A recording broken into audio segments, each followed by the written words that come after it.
And once we separate, not so much as separate spirituality from religions, and understand that out of our spirituality came the world's religions, the God concept of those religions, of Judaism, Christianity, or Islam, came out of what I refer to as pre-God religions. I don't use that anymore because people don't understand what I mean about pre-God religions.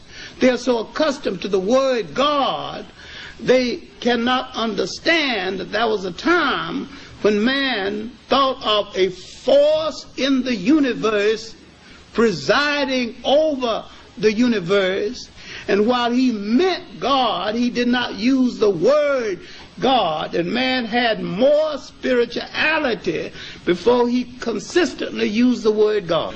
He used the God force and the God concept without using the word.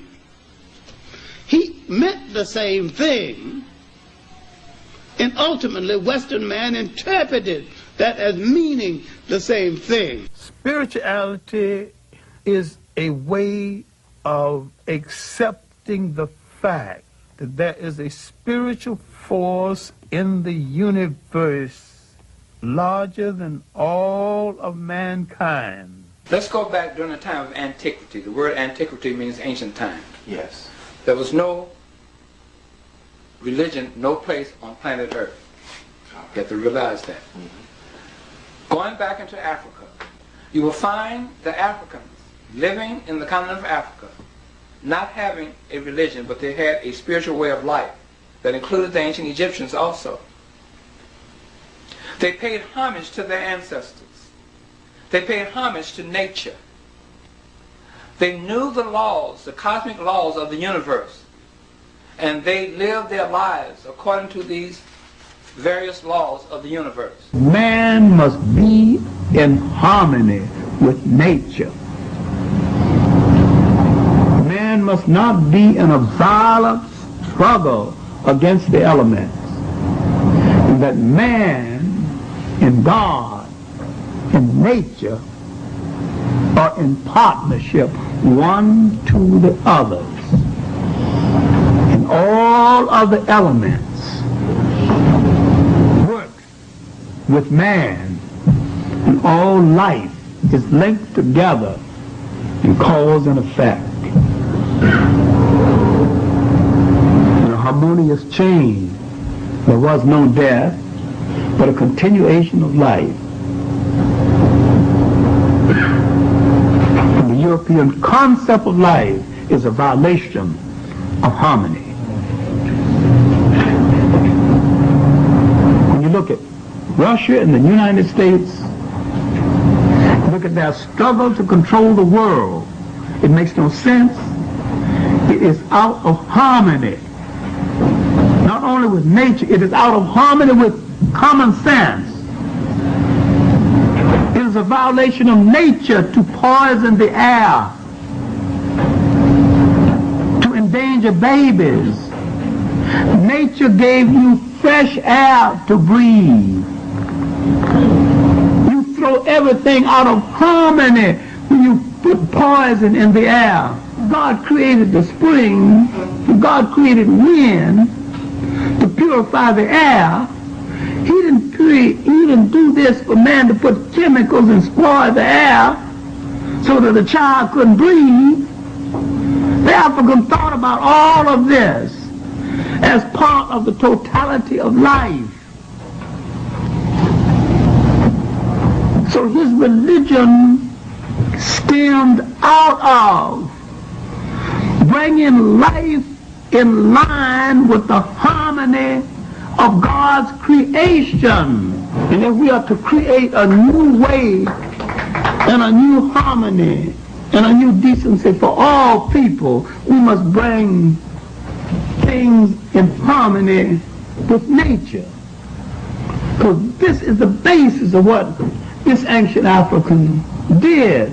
This is why he could have 3,000 years without a war. Now when we see something like this again, Well, our ancestors were into something deep. But again, look very closely. Now that we have broken that down, you see that this person has become what is called a netter, or a spiritual one, or has become God-like, because he rose up his pineal gland. As you see the serpent here, now his third eye is open. His spiritual eye is open. Okay? So again, we looked at nature. We used symbols. Why did we use symbols? Because symbols operated on the collective consciousness of the mind. Okay? We still have, as Brother Dr. Richard King pointed out, which he expounds on this very well from his research, that even though they have destroyed our libraries, they have not destroyed our genetic libraries that's in us. It's just lying there dormant. All we have to do is open it up. It is here that our ancestors had us study from the 42 books of Tahuti, representing science, law, and intelligence, who was represented as the ibis bird that you saw. We saw those little white birds that we saw come over here. So our ancestors looked at nature. We didn't worship the bird, but it was an attribute of science, attribute of intelligence. Tahuti writing down the deeds of our life on earth as we lived here. This is where the Western philosophical thought, Greeks took their concept of Hermes Trismegistus from Tahuti, now called thought too. Again, our ancestors looked at nature to symbolize various attributes of nature. We did not worship insects. We did not worship animals. Okay? They represented various attributes of nature. For instance, the little scarab beetle was symbolized as the great mind. Why? Because the top of the little scarab beetle was identical to the top of the cranial cavity of the brain. So the little scarab was looked at as the great mind of Ptah. That was Ptah's symbol, the scarab that created the universe. Also how the scarab, okay, would roll up his dung, okay, and make the sun. That was a symbol of being self-created, because the eggs would have to feed from the dung, and that was a symbolic as being self-created. Now, when we see something like this, we say, I sure don't understand what our ancestors was doing back in those days. They put this big bug on this body. What in the world is this? What you see here, remember I said in the beginning God created the heavens and the earth was without form and void, and the Spirit of God moved across the deep. Okay? So we see nothing but darkness. The scarab symbolized Ptah, black. The red body symbolized the sun that was created. Our ancestors saw ourselves in relationship with that of nature. We were totally connected with nature. We did not worship animals and insects. There were various attributes because we looked at nature for our communication. Okay? That's why we were not destructive towards nature. So what we see is mind over body. And that's how we see the little scarab creating the sun, because it's red like you see the body here as being red. The body was looked at as the great sun. That's why you call your sun the sun today. Symbolized as that sun. Okay? So here we see the little scarab rolling up the dung was symbolic as how Ptah rolled up the sun in the universe and created the light. This was all symbolic and all various attributes. We need to look back and study our origins and where we came from. Try now to imagine Earth in prehistoric times, a place filled with a multitude of dangers, giant animals and reptiles, huge predators, earthquakes, volcanoes, tornadoes and meteors, and the subsequent fear and hostility such an unfriendly environment would breed. If you could be a time traveler and be spirited back to these ancient times, complete with all the sophisticated modern knowledge you now have, admit it, you'd be scared to death. I know I would be. Now try to imagine what it must have been like for these ancient people, totally devoid of all the knowledge we now take for granted about the awesome forces of nature. A volcano erupts, destroying everything in its path. The sky reverberates with thunder as a violent electrical storm hurls thunderbolts to earth, which start fires. Tornadoes sweep people, animals, and trees away into the sky. The earth opens up and an earthquake swallows a village in the twinkling of an eye. Gazing up into those fearsome skies filled with infinite numbers of stars, not to mention shooting stars, without having the remotest idea of what they were, lacking any form of scientific explanation. Is it any wonder that these ancient peoples created a myriad of all-powerful nature gods and the countless myths that surrounded them? The gods which have been worshipped and sacrificed to for thousands of years since, and the sun, which became known as God's sun, the light of the world. Human beings are the only creatures capable of the process of logical thought, of imagination, and of questioning everything around them. Now you can see all three pyramids. Now on the further back is the pyramid of Khufu, Khafra, and Menkaure. Keep in mind, brothers and sisters, that our ancestors had astronomical science, astrology, where they studied the stars and so forth. One of the things that's been brought to astronomers' attention is that they noticed that the pyramid of Khufu and Khafra, if you notice right here, are in a perfect alignment. Okay? It's a perfect alignment. But the question is that why would such a perfect alignment and perfect structure where they built the small pyramid of Menkaure off course? Can you see it off course? Yeah. But what they found, though, is that our ancestors were building the pyramids in alignment with the stars, that they were in rhythm with the astrology and the astronomical science of the universe, science of astrology or the study of the stars. And what they found is that the star system Orion was the star system of Osiris. Remember, the king wants to become one with Osiris.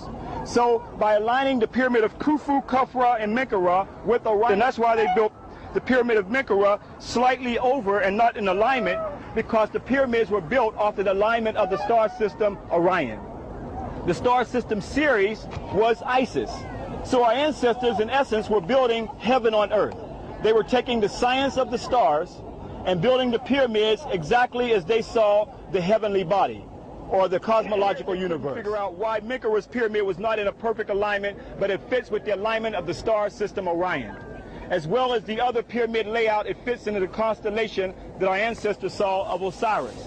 And that is the constellation of the man that they have today as a figure of a man. So you can take and put the star system Orion right over the pyramid of Khufu, Khafra, and Menkaure and see why they had the alignment of Menkaure slightly over, because it fit with the star system Orion, because the purpose was for the soul to ascend into heaven, for the spirit to ascend into heaven, to become one with Osiris. And the star system Orion was connected with Osiris. Keep in mind that the star system Orion was aligned perfectly with the chambers of the pyramids that we're going to deal with later on in our lecture series when we get into it. So this is serious knowledge to show you how profound our ancestors saw that they were building and with the constellation of the universe. Tomorrow when you go into Saqqara, you're also going to see the pyramid of Unas, showing the first concept of ascension into heaven. Long before there was Christianity, long before there were little white angels with wings under, that we get a concept that we're going to go to heaven, Unas already had the concept of ascension into heaven, or a spirit going into heaven, known as astrotheology. So this is what our ancestors saw, the soul becoming one with the great god Osiris in the constellation of Orion, which was the symbol for Osiris. And the star system Ceres was for Isis.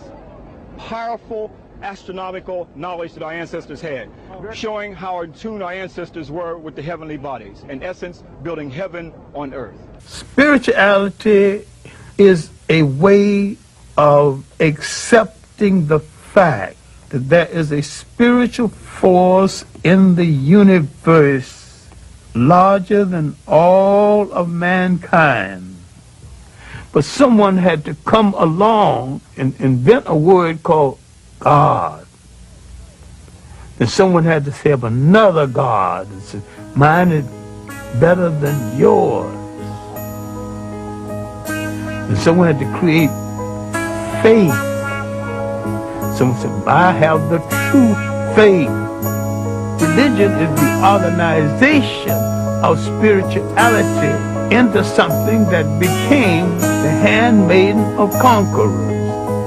Nearly all religions were brought to people and imposed on people by conquerors and used as the framework to control their minds. My main point here is that if you are a child of God and God is a part of you, then in your imagination, God's supposed to look like you. And when you accept a picture of the deity assigned to you by another people, you become the spiritual prisoners of that other people. The representation of God should always be great. It should always be black, because it can produce all things. The representation of God should always be the great. It should always be the black, because it can produce all things. The representation of God should always be the great. It should always be the black, because it can produce all things. The representation of God should always be the great. It should always be the black, because it can produce all things.